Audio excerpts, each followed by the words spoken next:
שלום, האם מותר לי להוריד שירים מן האינטרנט למכשיר שלי?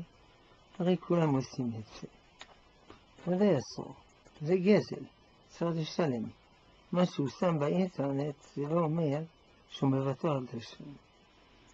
צריך לשלם. איך משלמים? אמרו לי שיש בכל שיר אפשרות למצוא לאן לשלם וכמה לשלם.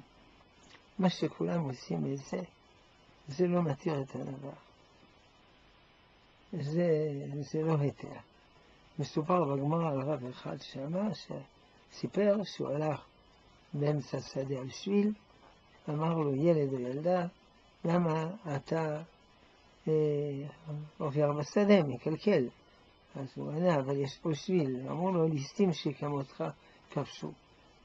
אנשים כמוך קלקלו. אז לא בגלל שאנשים קלקלו, מותר לקלקל יותר. לא בגלל שיש גוזלים, מותר לגזול עוד יותר.